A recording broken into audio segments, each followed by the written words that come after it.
Bienvenidos amigos y amigas a su programa Cara a Cara. Un gusto estar con ustedes desde Birmingham, Alabama, el cuartel general de EWTN de Radio Católica Mundial. Soy Alejandro Bermúdez y en esta nueva edición de Cara a Cara venimos muy entusiasmados, renovados espiritualmente, como todos aquellos que han tenido la oportunidad de seguirnos a través de estas ondas benditas con la transmisión de este evento histórico que está llenando nuestros corazones, la beatificación de Juan Pablo II el Grande. Como saben ustedes, tuvimos la ocasión de estar allí en Roma, en el centro de la cristiandad, el corazón de la iglesia, para poder llegar hasta ustedes con las imágenes y con el sonido de este acontecimiento histórico que nos llena el corazón a todos. El Papa Juan Pablo II, hoy el Beato Juan Pablo II, Dios quiera muy pronto, allí cuando Él lo decida, el Santo Juan Pablo II, es una inspiración para toda nuestra generación, para ustedes, para nosotros, los que estamos acá tratando de servir al Señor desde esta perspectiva. Así que esta ha sido una alegría sin mancha, combinada con aquellas ocasiones que el mismo Papa Benedicto XVI señaló en su homilía. Este día, este domingo, decía él, respecto del domingo de la beatificación, es el domingo de la Divina Misericordia. El domingo 1 de mayo, fiesta de San José, castísimo esposo de la Santísima Virgen María, en la vocación de obrero o trabajador, y primer día del mes de mayo, el mes de María. Es decir, una trifecta absoluta para la beatificación de Juan Pablo II. Todavía nos es difícil agradecer al Señor, meditar, absorber toda la intensidad de estos momentos, así que realmente tenemos mucho todavía que absorber, que asimilar, que rezar, no lo dejemos pasar. Y esta alegría sin mancha, por supuesto, ha tenido unas pequeñas pinceladas de tristeza y de acompañadas de solidaridad, hermanas y hermanos, porque aquí en Alabama, en Birmingham, donde nos encontramos, ha habido una destrucción sorprendente a raíz de los tornados que han golpeado esta zona. Me sorprende, después de lo que he visto con mi productor y con nuestro invitado estrella, que lo voy a anunciar en un segundo, el grado de destrucción que hay aquí en los alrededores. Algo de eso afectó los estudios que de alguna forma han sido protegidos por la mano de Dios, pero no así la casa de muchos de los trabajadores y los voluntarios de aquí de EWTN. Así que les quiero pedir muchísimas oraciones para la víctima de los tornados y a nuestros hermanos hispanos e hispanas que están aquí en Estados Unidos, cuando tengan ocasión de colaborar para las víctimas de los tornados, no dejen de hacerlo. Además de sus oraciones, se necesita ayuda material porque muchos hermanos y hermanas que están aquí en Birmingham, entre ellos muchos hispanos, se han visto afectados por los tornados. Vayamos al grano ahora. Tenemos a un invitado muy especial. Su nombre, Fernando Casanova. Quienes han visto el programa de mi querido amigo Pepe Alonso lo deben haber visto contar su extraordinario testimonio. Una persona que estaba muy, muy, muy alto en la escala de los pentecostales y que por honestidad intelectual y por gracia de Dios decidió seguir la única iglesia de Jesucristo, la Iglesia Católica, a un precio altísimo personalmente y familiarmente. Me hace recordar ese pasaje de la carta a los Hebreos: no habéis llegado hasta la sangre en vuestra lucha contra el pecado. Fernando Casanova es uno de ellos que se ha acercado muchísimo a ese precio. ¿Qué cosa hizo volverse católico? ¿Qué es lo que los protestantes tratan de decirnos para jalarnos la alfombra a nosotros los católicos? Todas esas respuestas cuando volvamos con el doctor en teología, Fernando Casanova, después de la pausa Cara a Cara. No se vayan.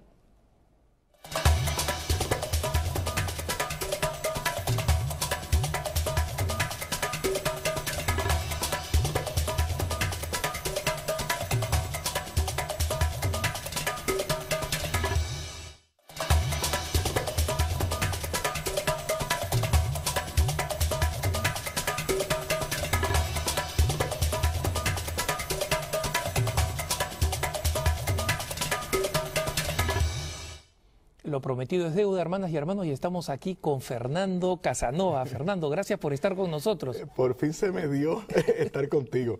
Me parece estupendo. Gracias, Alejandro, por la invitación. No, gracias a ti, Fernando. Fernando, mucha gente ya te ha visto en el programa de Pepe Alonso, en el programa de Nuestra Fe en Vivo, dando tu testimonio personal, pero Sí. yo en realidad te voy a exprimir en torno a los temas doctrinales que hacen que marcan la diferencia entre nuestros hermanos los evangélicos y nosotros los católicos.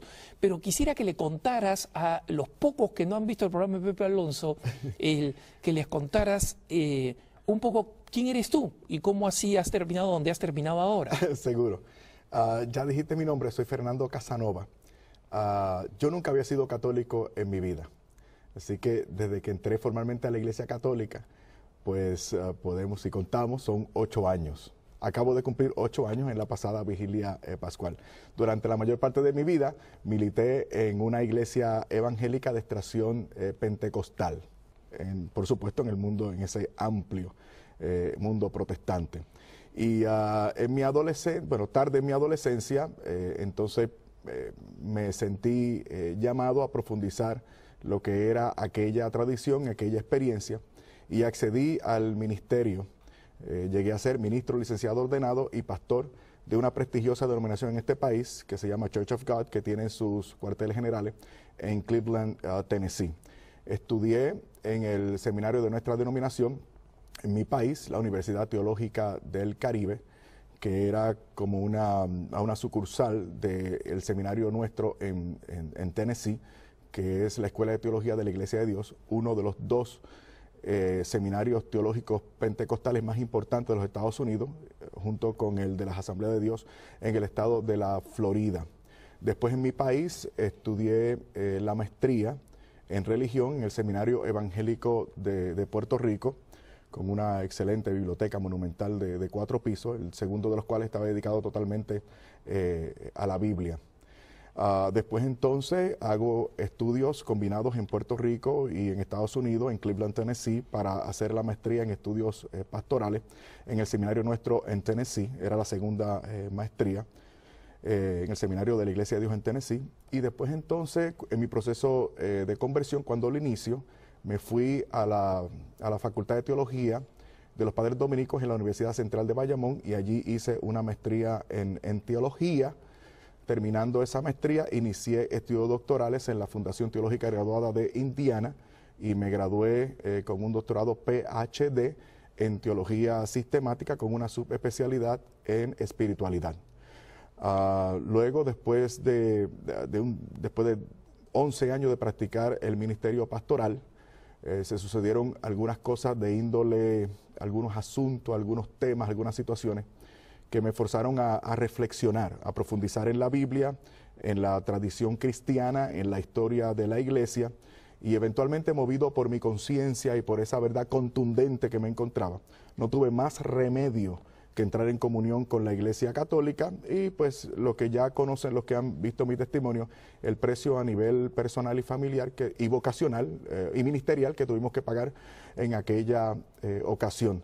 Hemos dado ese testimonio no solamente en los programas de Nuestra Fe en Vivo, sino también en una serie que tuvimos el gusto y el honor de realizar para EWTN, que se llama Estoy en Casa, y eventualmente saldrá al aire otra serie que hemos dedicado al tema del combate espiritual, donde explicamos una espiritualidad combativa netamente católica.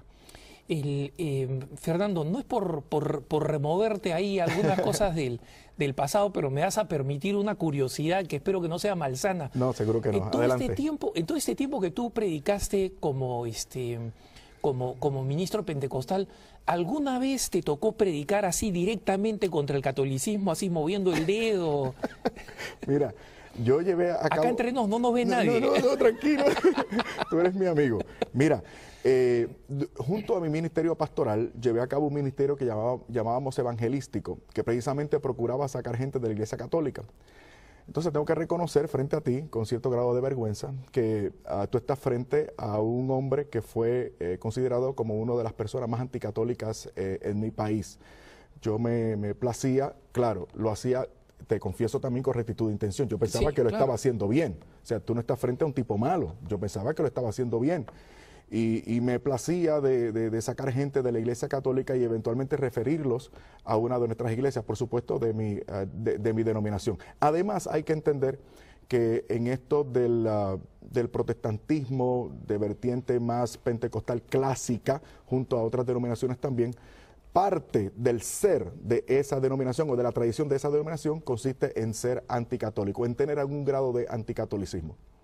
Este es algo muy importante que a veces los católicos ignoramos. Esto de ser anticatólicos, ¿qué tan relevante es dentro de esta tradición protestante, que es, dicho sea de paso, la que más conocen nuestros hermanos en América Latina, porque son los que más tocan la puerta, y ¿no?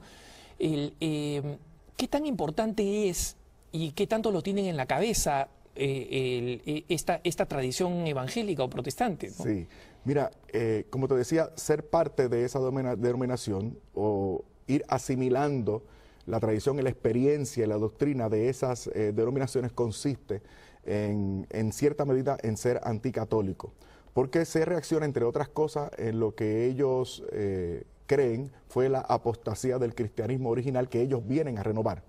O sea, ese anticatolicismo es necesario porque le abona o le da cierta razón de ser a sus movimientos. Ellos son la renovación, ellos son el redescubrir. El Espíritu Santo vino de nuevo de forma contundente sobre ellos y ellos tienen ahora la versión de la verdad plena y completa, a través no solamente de lo que creen de los textos bíblicos, sino a través de lo que ellos creen es una experiencia renovada de comunión y de relación con Cristo.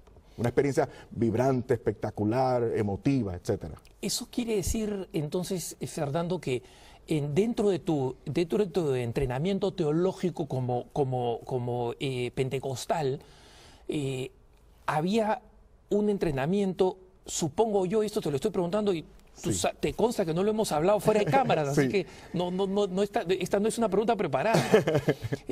Pero a raíz de lo que me dicen, me viene la curiosidad ahora. Eso quiere decir que en tu formación entonces había una formación específicamente para contraargumentar o para argumentar contra los católicos. Mira, ese tipo de tendencia es clara y directa en la formación que se da en las comunidades locales, o la que llamamos iglesia local. En el ámbito nuestro, iglesia local es la diócesis, en el ámbito de ellos, iglesia local es la congregación, es lo que nosotros llamamos la parroquia. La formación que se le da a los fieles a nivel parroquial de ellos consiste un considerable contenido anticatólico. En el ámbito ya teológico formal, no hay un anticatolicismo directo, reactivo, tú sabes, condenatorio si se quiere, aunque sí hay énfasis en el protestantismo clásico en cuanto a mi denominación se refiere, la vertiente más reformada, más calvinista, si se quiere, que teológicamente hablando es más radical y que en su génesis es anticatólica también. Y entonces, Fernando, supongamos, vamos a hacer un pequeño role-playing. Tú todavía eres un ministro pentecostal así de fuego, ¿no?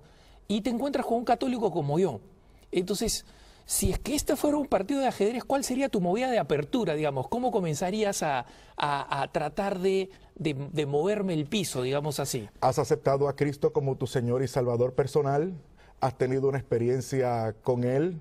¿Estás feliz donde estás? ¿Acaso no sabes? Tú me pediste dale, que lo hiciera, tú me pediste que te atacara. Sí. No, dale, me gusta, Sí, me gusta. sí.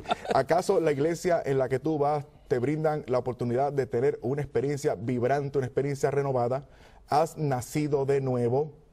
Porque Bueno, el cura es un poco aburrido.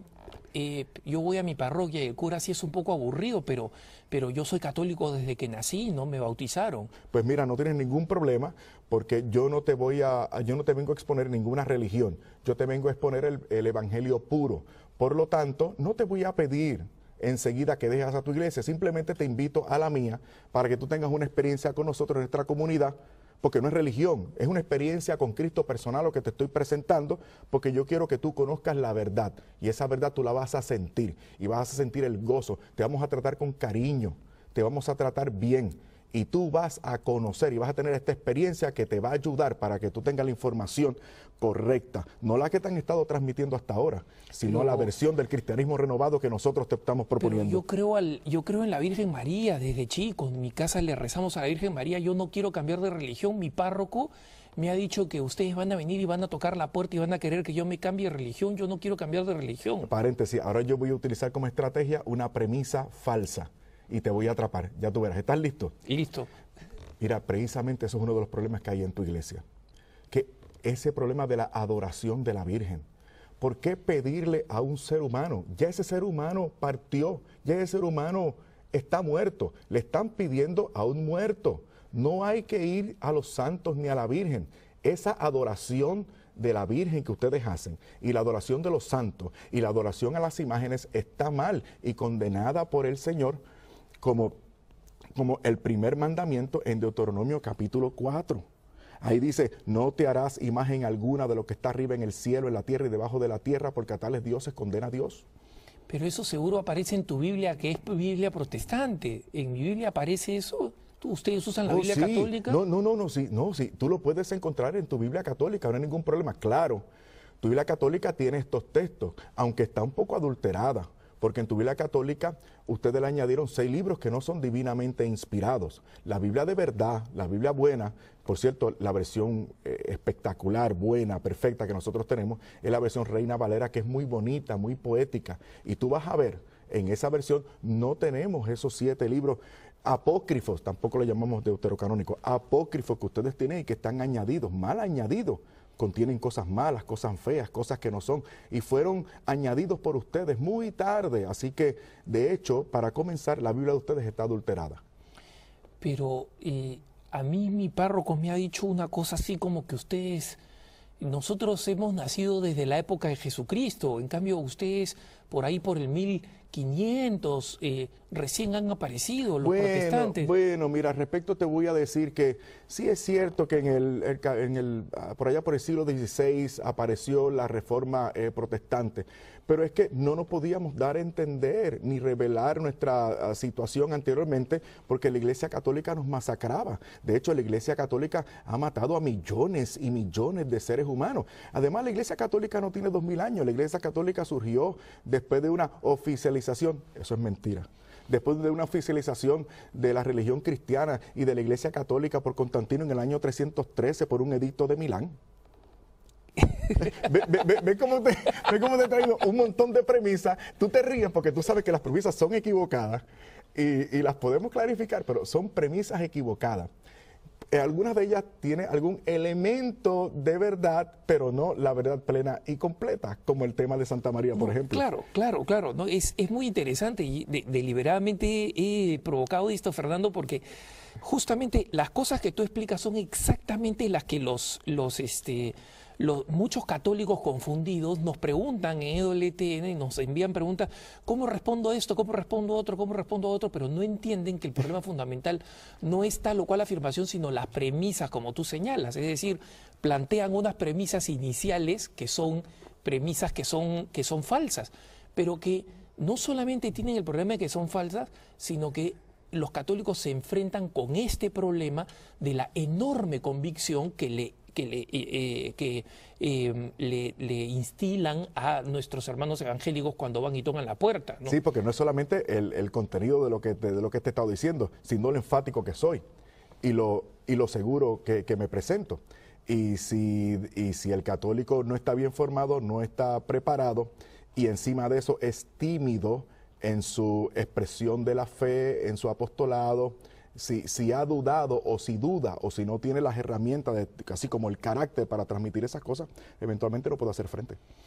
Mira, hay algunos temas que salieron a colación. Hace poco me invitaron a participar de un debate televisivo en un canal en Nueva York sobre, con razón a raíz de la aproximación de la Semana Santa, y escogieron el mejor tema para Semana Santa fue ¿por qué los católicos dejan de ser católicos? No me digas. Y hubo pues 30 evangélicos que llamaban y explicaban, sí, yo dejé la Iglesia Católica, etcétera.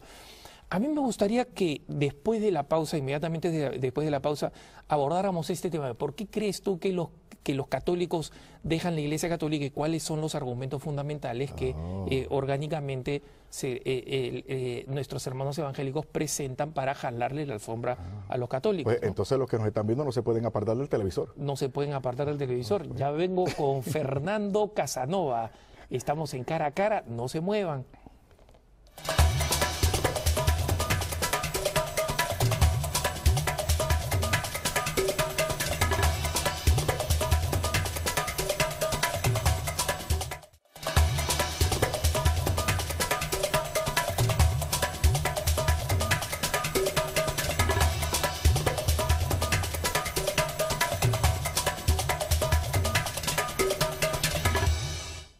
Estamos de vuelta, hermanas y hermanos, en Cara a Cara con Fernando Casanova.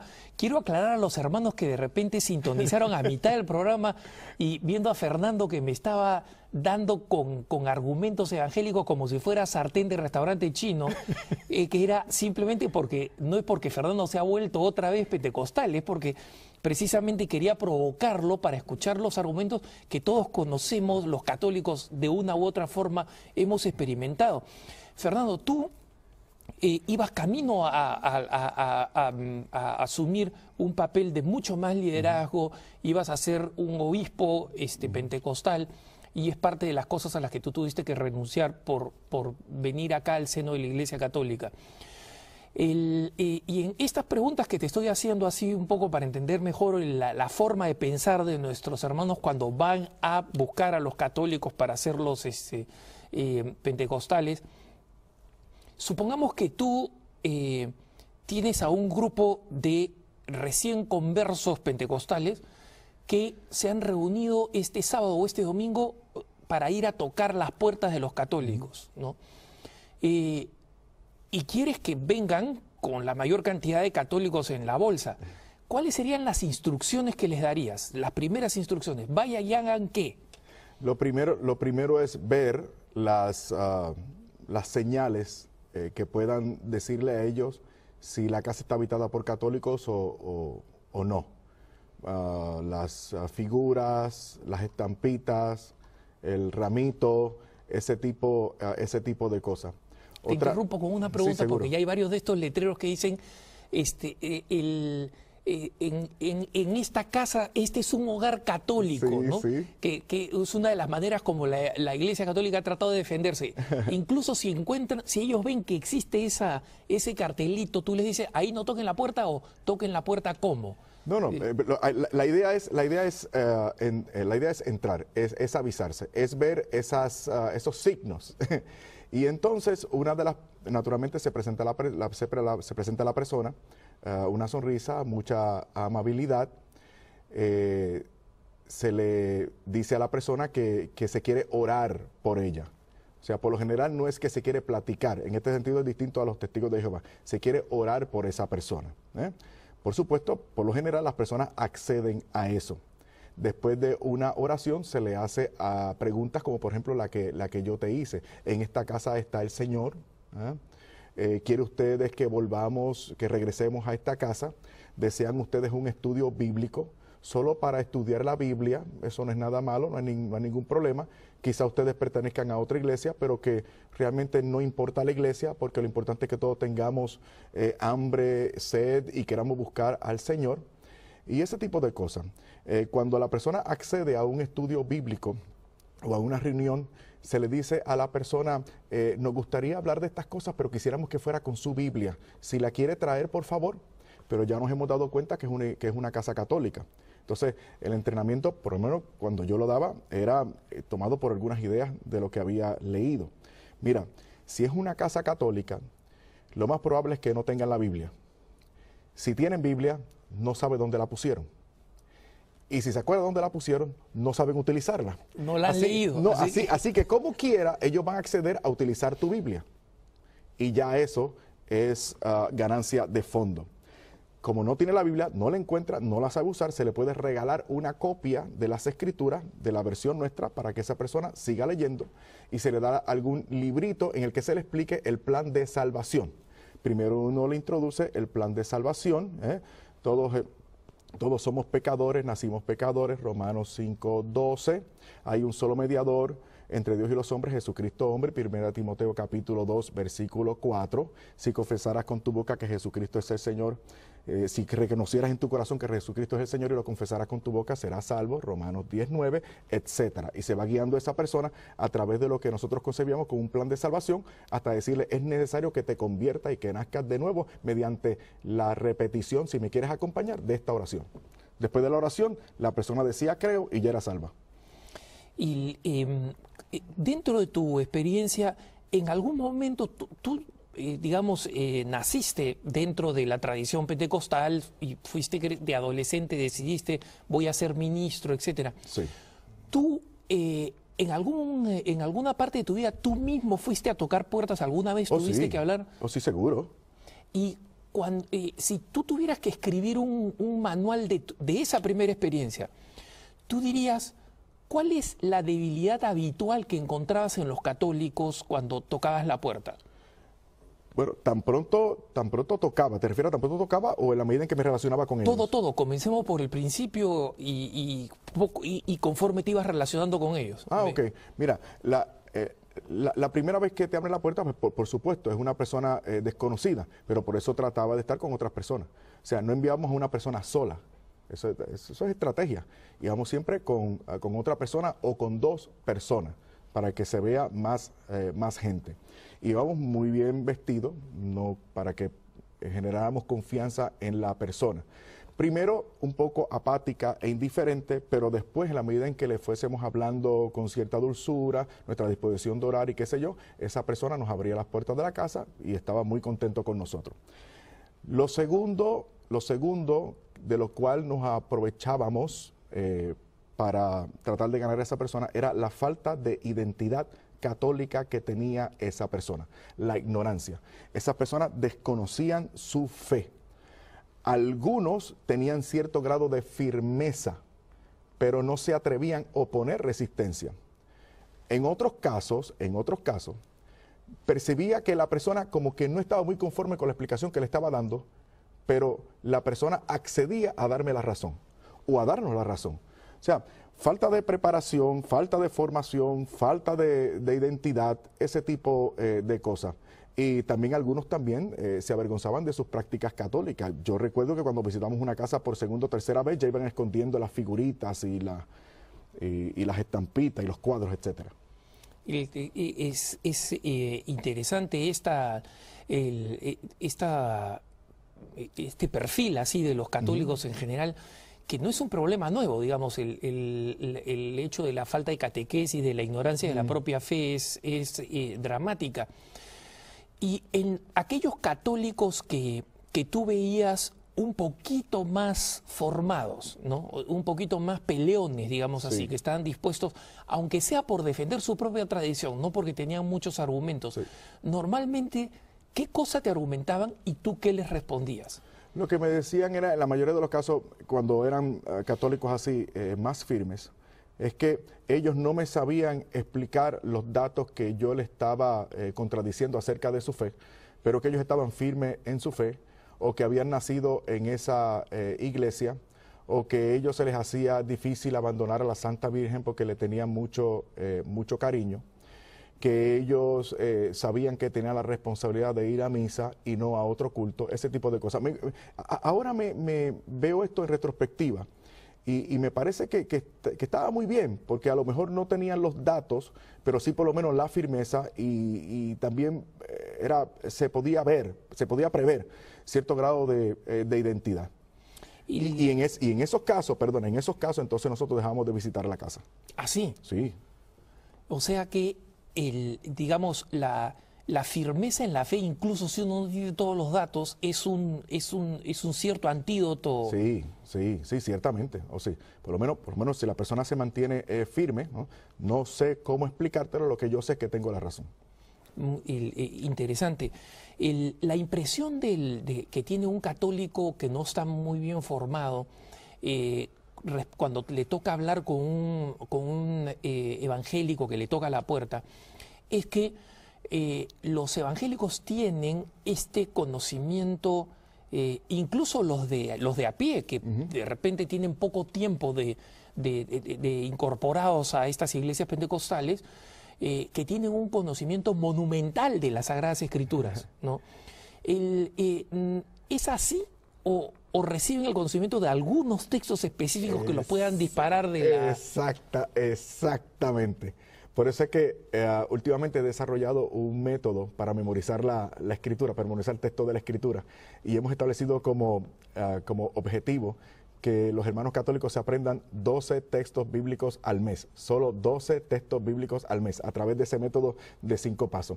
Y el objetivo lo hemos fijado no solamente porque es fácil aprenderse 12 textos en un mes, sino porque es lo que un protestante más o menos bien formado sabe de memoria. Son 12 textos bíblicos. Claro, están muy bien trazados, así con la firmeza que tú y yo ensayamos al principio, y la verdad es que impresiona a todo el mundo.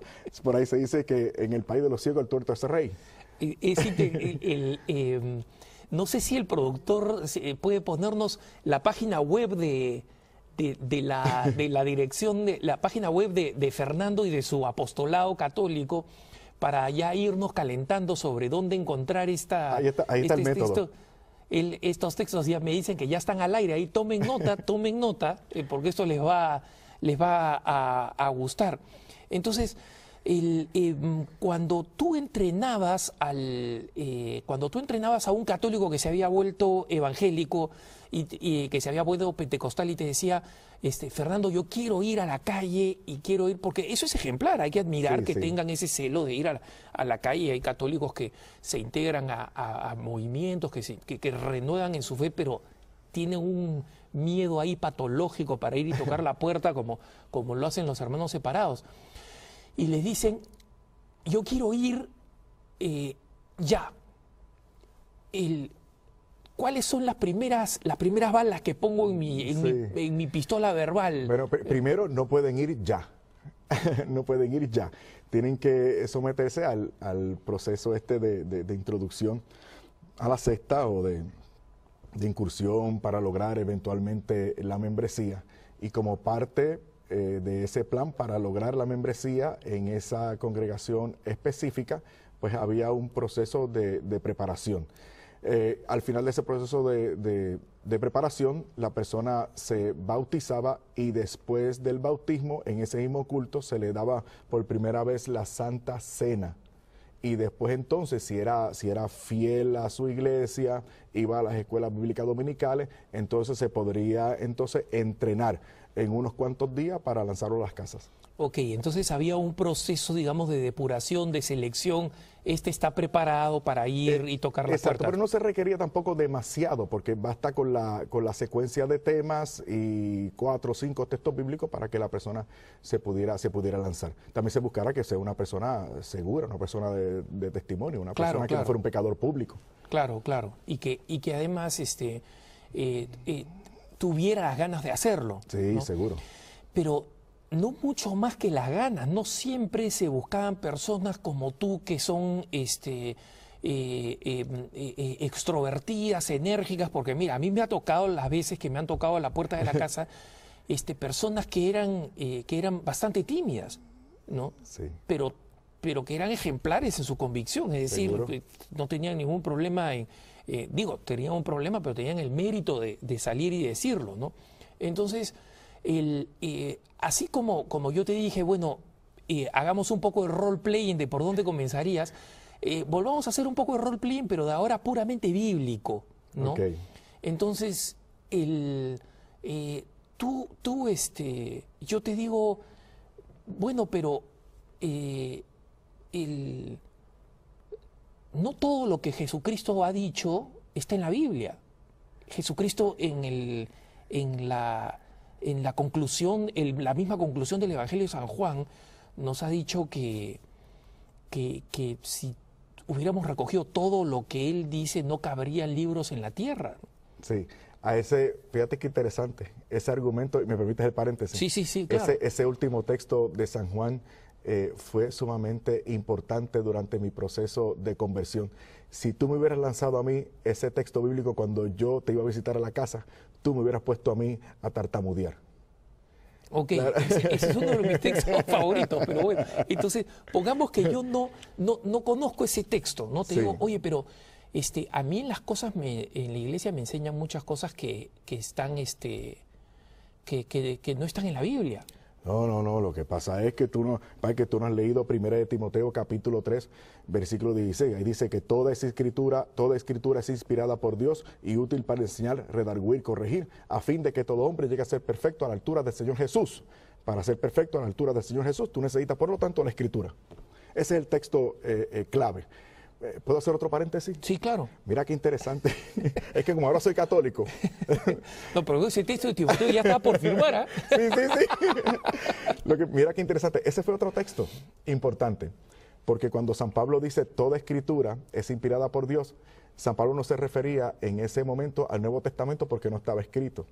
No era parte del canon. Claro. Entonces, es un problema porque si yo acepto ese texto como absoluto, si lo saco fuera del contexto y me olvido de toda la escritura, entonces estoy infiriendo que el Nuevo Testamento no es inspirado. Pero lo interesante del asunto es que la Biblia que San Pablo llama inspirada por Dios es el Antiguo Testamento griego, que era la Biblia de los primeros cristianos, que casualmente contenía los libros deuterocanónicos que yo no tenía en mi Biblia evangélica. Efectivamente, pero queremos más truquitos, así que no te vayas, yo sé que tú no te vas, ustedes tampoco. Vamos al corte, volvemos con Fernando Casanova, cara a cara.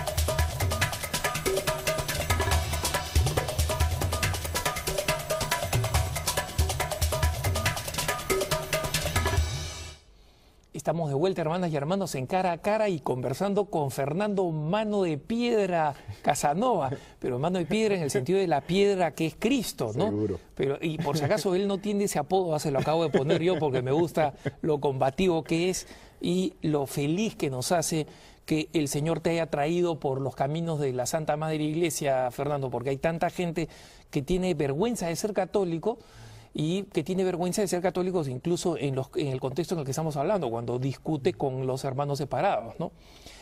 Así que es un gusto tenerte y por eso que te estamos exprimiendo. Seguro, con excelente. todo. Entonces tú tienes esta primera frase de Timoteo que nos decía que es con la que buscan argumentar nuestros hermanos separados que solo la Biblia es la única fuente de la revelación, ¿no? Correcto.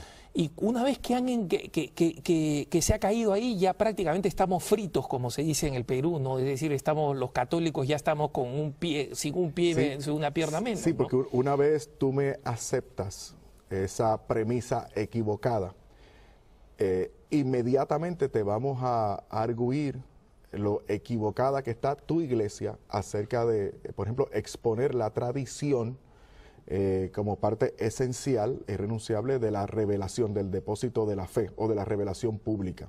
Y es que hay algunos textos bíblicos que hablan en contra de la tradición. Sí, Suéltanos uno. En Mateo capítulo 15, el Señor aparenta condenar las tradiciones. Pero por supuesto hay que verlo en su contexto. En este sentido, nosotros los católicos debemos pasar un poquito más de trabajo, porque se arguye un texto sacado fuera del contexto.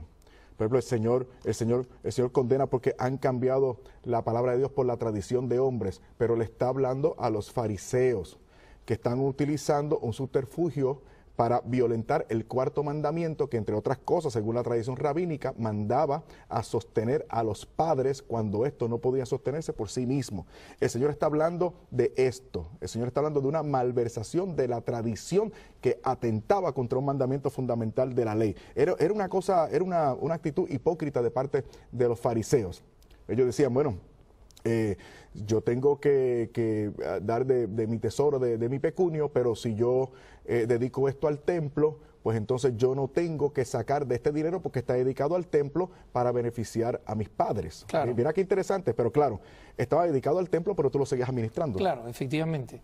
Decían, era la manera de no darle dinero a nadie y decirlo, no, ya se lo dediqué todo al templo. ¿No? Exactamente. Imagínate lo que descubrí yo luego eventualmente segunda de Tesalonicenses capítulo 2, versículo 13 al 15, por ejemplo, cuando el apóstol San Pablo dice, yo le doy gracias a Dios porque ustedes han acogido mi palabra, no como palabra de hombre, sino tal cual es, como palabra de Dios. Mira qué interesante, está hablando de la predicación de un obispo, de la enseñanza doctrina de un obispo como palabra de Dios. Y en 1 Timoteo capítulo 2, versículo 15, habla de la tradición como palabra de Dios. Efectivamente, las Sagradas Escrituras en última instancia le dan la razón a quienes creen en la iglesia fundada por Jesucristo. Seguro. Sin embargo, ¿cuáles son los textos que se utilizan para otros grandes argumentos anticatólicos? Por ejemplo, contra el Papa. Mira, contra el Papa no son, en primer plano, no son argumentos bíblicos, sino son argumentos de reto. Por ejemplo, la palabra Papa no se encuentra en la Biblia. Ahí te dejo esa tarea para que la hagas. Trata de buscar la palabra Papa en la Biblia a ver si la encuentras. Entonces, por ahí es que comenzamos. Lo segundo sería atacar el dogma de la infalibilidad. ¿Cómo ustedes dicen que el Papa nunca se equivoca? Otra vez una media verdad. Claro. ¿Cómo creen ustedes que el Papa nunca se equivoca si es un hombre como nosotros? ¿Cómo es posible que tú creas una cosa como esta? A lo que un católico más o menos bien formado va a responder con Mateo capítulo 16, versículos 18 y 19. Y tú eres Pedro, y sobre esta piedra edificaré mi iglesia, y las puertas del infierno no prevalecerán contra ella. A ti daré las llaves del reino de los cielos. Entonces la persona va a argumentar, no, pero es que cuando tú vas al griego, el texto hace la diferencia entre piedra grande y piedra chiquita. Claro. Jesús es la piedra grande, San Pedro es la piedra chiquita, y él funda sobre la piedra grande, que es él, es Jesús, no es Pedro. Claro. O sea, es una combinación de factores, es una discusión realmente interesante. Así es. Y por otro lado, como tú dices, exageran y sacan las cosas de contexto, ¿no? Nosotros los católicos no decimos que el Papa no se equivoca. Seguro. ¿No? Decimos que en materia de fe, moral y doctrina, efectivamente... Seguro. Y con respecto a porque hay gente que nos está escuchando, que nos está viendo, y antes que la gente crea el argumento del otro lado que yo acabo de dar, entonces nosotros deberíamos decir que el Señor no habló en griego, el Señor hablaba en arameo, y en arameo no hay tal diferencia entre piedra grande y piedra chiquita. Efectivamente. Y además, mira, un famoso cardenal norteamericano, el cardenal Gibbons, cuando regresó del Vaticano, poco después de que se había proclamado el dogma de la infalibilidad papal, le preguntaron, porque en la mentalidad protestante dominante norteamericana de esa época creían que habían proclamado que el Papa no se equivocaba, ¿no? Es decir, no le echaba una cucharada de más al café, pues no se equivocaba. Entonces le preguntaron, ¿es verdad que el Papa no se equivoca? Y entonces el cardenal Gibbons respondió, mira, la última vez que me llamó me dijo Gibbons. O sea, para decir, se equivocó hasta con mi apellido, ¿no? Eso es lo que nosotros... mira, por eso es que nosotros recomendamos en nuestros talleres atender a la premisa, siempre la premisa. Varios datos verdaderos no hacen la verdad completa. Por ejemplo, mi nombre es Fernando, tú sabes que yo soy Fernando. Yo soy puertorriqueño, hombre, tú sabes que yo soy puertorriqueño. Yo soy de Bayamón, ese es mi pueblo, seguro que soy de Bayamón. Por lo tanto, todos los puertorriqueños son bayamoneses. Y se llaman Fernando. Mira cómo te he concluido, Te he dado datos diversos, datos que tú puedes identificar como razonables o verdaderos, pero mi conclusión es falsa. Así que lo primero es atender a la premisa. Y si nosotros atendemos a la premisa y logramos identificar que la persona, y lo demostramos que la persona está equivocada porque no está diciendo lo que nosotros realmente creemos, ya perdieron el primer punto. Entonces, los puntos débiles, cuando tú dirías ya, estos son los talones de Aquiles, te voy a mandar a hablar con los católicos, estos son los talones de Aquiles de los católicos, aparte de en general la ignorancia y su propia fe, sí. Pero los temas, ¿cuáles son los temas? La Virgen María es uno de ellos, ¿no es cierto? La Virgen María es uno de ellos. Ustedes adoran a la Virgen María. Adoran, que es una premisa equivocada. Sobre María, ese es el gran pretexto de batalla. Es madre de Dios. ¿Cómo es eso que es madre de Dios? Dios existió desde antes, Dios no existió a partir de ella. Una vez más, es una premisa falsa Y si el católico no conoce el dogma o la esencia del dogma, por lo menos, o la intención del dogma, no va a poder rebatir eso. Entonces está María, ahí podríamos poner también los santos junto con María, ¿no es cierto? El mismo argumento, Sí. le rezan a los muertos, etcétera. Las imágenes. Las imágenes, eso es bien interesante. Se saca el texto en ese primer gran mandamiento y se absolutiza. Mira, ahí dice, no te harás imagen alguna, ninguna, tajante, de lo que está arriba en el cielo, en la tierra y debajo de la tierra. No te inclinarás a ellas ni les adorarás, porque a tales dioses aborrezco yo, dice Yahvé de los ejércitos, o Jehová de los ejércitos. Claro, se acabó la historia de la vaca Victoria. ¿Qué hacemos nosotros? Todo. Claro. Por supuestamente te estoy arguyendo el texto con una premisa equivocada. Por supuesto, la prohibición es a las imágenes en cuanto a dioses, claro, no en cuanto a imágenes. Además, si la prohibición fuese tajante y absoluta, entonces ninguno de nosotros, incluso ellos, podrían utilizar algún tipo de imagen. Y yo te garantizo que en su billetera tienen muchas imágenes. Claro. Ahí, tienen fotos de difuntos, allí, de presidentes difuntos. Claro. Presidentes muertos que trafican, que además se transaccionan con bastante frecuencia. Así es, así es. Y no dejan de pedir que vengan, además, que vengan las imágenes. Los presidentitos muertos. Fernando, entonces, estos son los puntos débiles con los católicos no saben defenderse, ¿no? Sigo con eso. Entonces, tendríamos la Virgen María, los santos, las imágenes. ¿Cuál sería otro punto donde tú dices, aquí no se van a poder defender? Mira, además de eso, la seguridad de salvación. Eso es fundamental. Una de las preguntas que yo olvidé hacerte al principio en ese debate simulado es, ¿eres salvo? ¿Eres salvo? Entonces tú me vas a decir, bueno, pues yo me estoy portando bien, yo creo, y yo te voy a interrumpir y a decir que te estás portando bien. La salvación es por obra. La salvación es por gracia. Efesios 2:3. Yo estoy tratando de salvarme, estoy trabajando para salvarme. No, yo te diría que no, que hay constancia y certeza absoluta en la salvación. Y si tú no estás seguro de la salvación, entonces tú deberías estar seguro. ¿Y cómo estar seguro? Pues solamente tú crees. Tú has escuchado la palabra que yo te he transmitido, eso te ha depositado fe en tu corazón, ahora tú haces esta oración y después de hacerla eres salvo. Entonces, la seguridad de la salvación es otro tema importantísimo. Y obviamente es un producto muy bien empaquetado entre la conciencia de que yo tengo que esforzarme y no saber si me voy a salvar hasta el último momento de mi vida, al hecho de que yo ya sepa que estoy salvado, es un negocio sin mejora, si se presenta así a alguien inseguro en su fe, ¿no? El gran talón de Aquiles es la dificultad teológica y pastoral que esto genera. Porque si estamos todos seguros, y esto es heredado del calvinismo, ¿no? Si estamos seguros y si no hace falta otra cosa, entonces, ¿cuál es mi motivación para hacer obras de caridad? ¿O cuál es mi motivación para hacer los ejercicios de proselitismo que tú me estás mandando?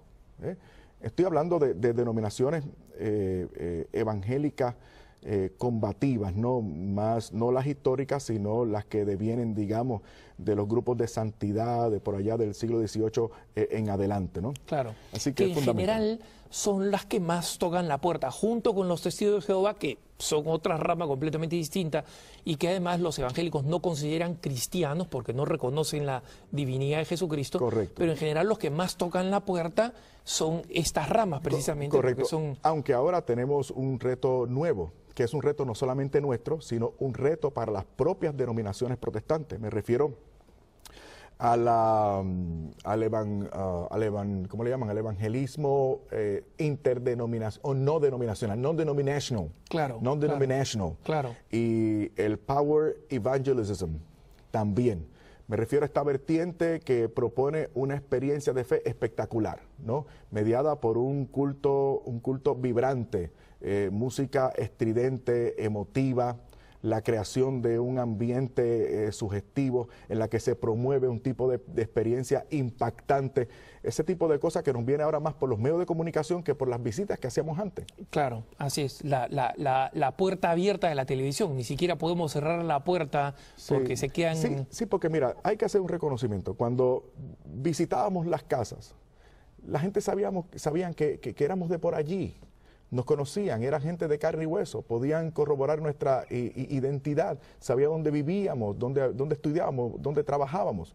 Pero ahora, ¿quién conoce a esos tipos que aparecen por televisión? ¿Quién sabe de sus intenciones? ¿Y cómo los respondemos? Mira, Fernando, se nos ha acabado el tiempo. No pero me digas. Yo quiero comprometerte a otro programa que podríamos sacar, que mejor dicho, vamos a sacar, estoy comprometiendo a Fernando para que esté con nosotros el 8 de agosto, en el programa del 8 de agosto. No se me quejen de por qué tan tarde, es que hay otros invitados ya comprometidos, pero el 8 de agosto para hablar de cuáles son las respuestas de los católicos para todos estos argumentos evangélicos. O sea que el 8 de agosto lo vamos a explicar todo. Todo. Vamos a dar todo tipo de razones. Ok, entonces yo soy el católico en el próximo programa. Y yo soy el evangélico. Ok, muy bien.